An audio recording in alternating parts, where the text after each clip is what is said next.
On était là à Griffiard d'abord, on était ici. Et maintenant, qu'est-ce qu'on a fait? On s'est arrêté. Ici. Voilà. Exactement. Et là, il nous attend là. Comment ça s'appelle, le village? Titi Tatouak.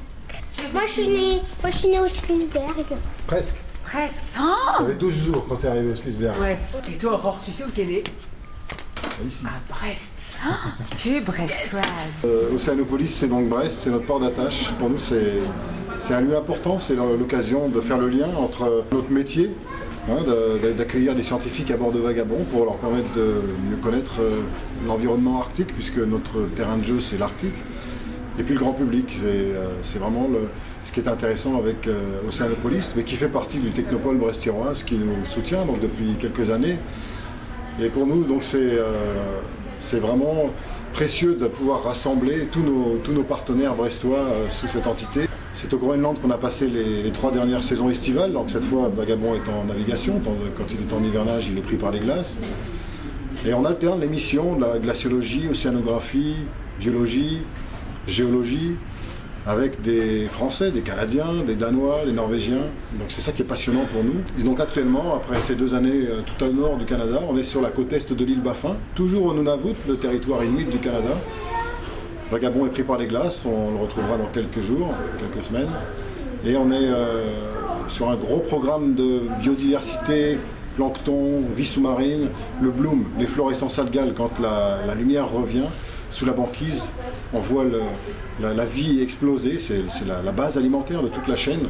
Et pour bien connaître tout ça, on va avoir une routine à assurer pendant toute la saison de mars à juillet.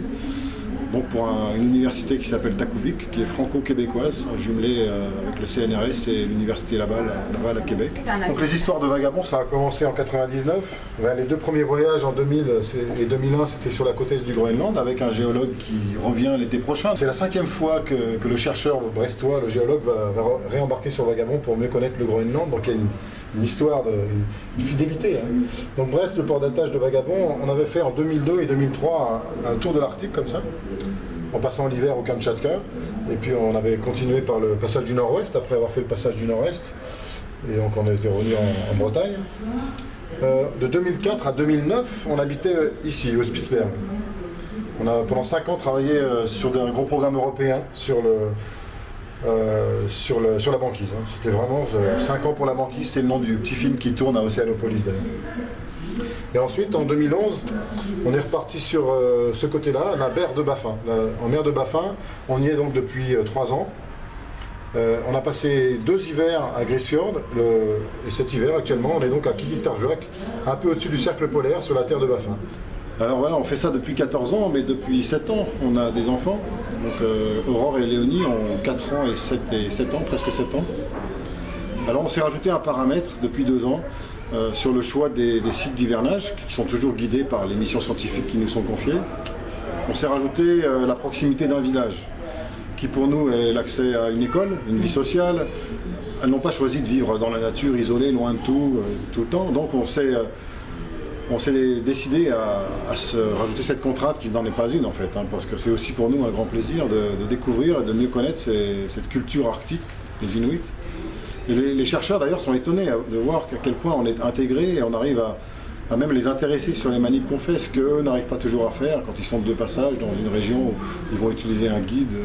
Alors 2013 pour nous ça a été un hiver, le premier hiver qu'on a passé vraiment dans un village. Il y a 1 an, on avait l'expérience d'être à 50 km d'un village inuit, mais là, on était dans le village. Donc, les relations avec les chasseurs, avec les familles, on a passé les fêtes de Noël à jouer pendant 10 jours avec eux, les fêtes de Pâques. Ils sont venus voir les images de plancton qu'on envoie à Océanopolis toutes les semaines. Ils étaient surpris, très, très curieux aussi de découvrir toutes ces jolies petites créatures qu'il y a sous leur banquise, c'est leur jardin. Ils n'imaginaient pas une telle diversité de petites créatures. Et puis bon, il suffit d'un petit microscope, un petit filet, hop. Donc voilà, encore un lien qui s'est créé, qui s'est développé pendant l'hivernage grâce à ça. Le thème de l'expo est l'ours polaire en effet, qui va bien avec les fêtes de Noël en général, ça plaît bien. Et c'est vrai que c'est notre voisin courant, on en a vu plusieurs centaines, sans doute plus de 1000, passer à côté de notre petite coque rouge. Donc c'est un animal, on apprend à vivre, à cohabiter, ça se passe très bien. Il n'y a pas de raison d'être inquiété par par ce voisinage qui est d'abord magnifique avant d'être dangereux.